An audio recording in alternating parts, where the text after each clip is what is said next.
اب ہم بڑھ جاتے ہیں، بات کرتے ہیں پاکستان اور ہندوستان کے اس گیم کی، جہاں پاکستان کے لیے اب پچھلے میچ سے امپروومنٹ کرنا بہت ضروری ہے. یہاں سے بہتری نہیں آئے گی تو پھر کیا فائدہ. پہلے ہم دیکھتے ہیں اس ایشیا کپ میں انڈیا کے ٹاپ 5 بیٹرز اور بالرز کون ہیں اور ان کو کس طرح سے ٹیکل کرنا ہے. تو پہلے ٹاپ 5 انڈین بیٹر پر نظر ڈال دیتے ہیں، اور جس میں ابھیشیک شرما از آن ٹاپ. 3 میچز میں 99 رنز ہیں، 33 کی ایوریج ہے، 225 کا اسٹرائک ریٹ ہے. This is the only way ہی پلیز.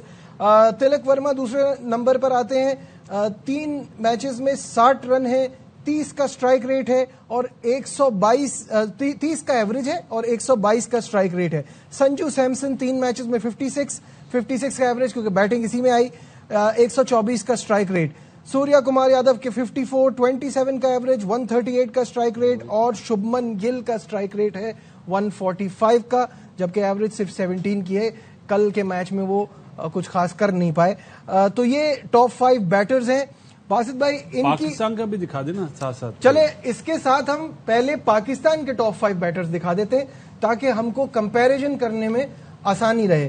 فخر زمان 3 میچز میں 90، 45 کی ایوریج، 134 کا اسٹرائک ریٹ. محمد حارث کے 3 میچز میں 87، 29 کی ایوریج، 140 کا اسٹرائک ریٹ. صاحبزادہ فرحان کی 24 کا ایوریج ہے، 87 کا اسٹرائک ریٹ ہے. شاہین آفریدی کا کے 64 رنز ہے 3 میچز میں، 21 کا ایوریج ہے، 206 کا اسٹرائک ریٹ ہے.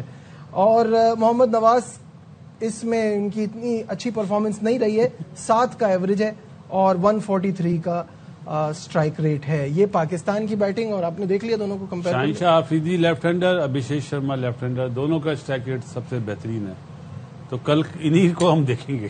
مطلب اب ہماری یہ پوزیشن آ گئی ہے کہ ہم نے اب ایکسپیکٹ بھی بیٹنگ میں شاہین سے کرنا ہے. نجیب، کل کا جو میچ ہے نا دبئی والا، جو ابھی جتیندر کی بات کر رہے ہیں نا شاہد بھائی، ہمارا ایک بیٹر کو ویسا کھیلنا پڑے گا دبئی میں. دبئی کی پچ میں اور ابو دھابی کی پچ میں فرق ہے. آپ ایک اینڈ تو سنبھالو یار. وہ کیا فائدہ کہ پہلی بال پہ آپ چوکا مارو اور اگلی 3 بالیں ضائع کر دو. تو ایسے چوکے کا کیا فائدہ. صحیح بات ہے. تو وہ پلان کریں گے. یہاں پہ باؤنڈریز اتنی آسانی سے نہیں لگیں گی، آپ کو بھاگنا زیادہ پڑے گا، اسپیشلی آفٹر 6 اوور. 6 اوور میں اگر آپ اسٹینڈ دیتے ہیں، اگر آپ ہٹ آؤٹ کرتے ہیں اوپر سے، تو ایک آپ کے پاس ٹارگیٹ تو ہو، لیکن مسئلہ یہ کہ ہمارے تو اوپنر ہی جلدی آؤٹ ہو جاتے نا. تو یہ پلان بنا کے ہم نے 6 اوور کے بعد پاکستان سروائیو کرے گا اگر کوئی آؤٹ نہیں ہوتا ہے تو. ٹھیک ہے. کامران، دونوں کی بیٹنگ کو کا کمپیریزن دیکھتے ہوئے کیا سوچ رہے ہیں؟ دیکھ رہا ہوں کہ یہ وہ سکور کارڈ نظر آ رہا ہے جو ایک اننگز کی مار ہے. 3 میچز ہو گئے ہوئے ہیں تو اور بڑے رنز ہونے چاہیے تھے، لیکن یہاں پہ وہ بھی نظر آتا نا کہ کس ٹیم کے خلاف کھیل رہے ہیں. ہائی سکورنگ میچ نہیں ہو رہے، پہلے اننگ میں 57، 67 پہ آؤٹ ہو رہے ہیں، تو پھر کیسی بڑی پرفارمنس نظر آئے گی. جہاں تک بات ہے ہمارے بیٹرز کی، جیسے باسط بھائی نے بات کی ہے، ہم لوگوں کو گیم پلان بیٹرز کو یہ سوچنا چاہیے کہ ہم نے 20 اووروں میں کوشش کرنی ہے ایٹ لیسٹ اوور میں ایک باؤنڈری لگے، اس کے بعد اگلی جو 4-5 بولیں نا اس پہ اسٹرائک روٹیٹ ہو، بال ڈاٹ بھی نہیں ہوں گے، ایک اچھا ٹوٹل بھی ہوگا. باسط بھائی نے جیسے بات کی، یہ تو پچھلے 6-7 سال سے ایسے ہی چلتا ہوا آ رہا ہے. باؤنڈری لگتی ہے، اگلی 2-3 بال ڈاٹس کھیل جاتے ہیں، اس کا فائدہ نہیں ہوتا. تو یہ چیزیں کس نے بتانی ہے، کس نے کرنی ہے؟ ان پلیئروں نے بھی کرنی ہے، مینجمنٹ نے، کوچ نے، بیٹنگ کوچ نے بھی بتانی ہے. تو یہ چیزیں ہوتی ہوئی نظر نہیں آ رہی.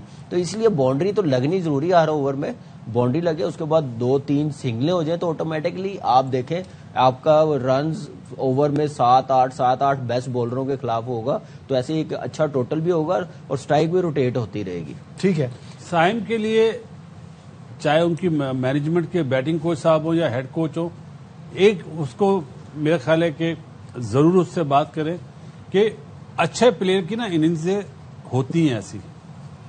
کل کا دن جو ہے وہ تمہارا ہے، یہ کانفیڈنس لیول اس کو اس طرح بڑھائیں. یہ موٹیویشنل اسپیکر رکھا ہے نا، اس سے اچھا مجھے رکھ لیتے. میں وہی کہہ رہا ہوں، موٹیویشنل اسپیکر رکھا ہوا ہے. کرکٹ کھیلا ہوا ہونا چاہیے بندہ، جو کرکٹ میں گراؤنڈ میں جو چیزیں ہوتی ہیں نا وہ بتائے. یہ تھوڑی کہ وہ ایک ہائی کر. یہ ہمارے ٹائم میں بھی آئے تھے کچھ لوگ کہ اے بڑا بڑا ہے، اپنے ذہن میں رکھو اے لکھا ہوا، یہ آنکھیں بند کر کے، کوئی فائدہ نہیں ہوتا اس کا یار. ٹھیک ہے.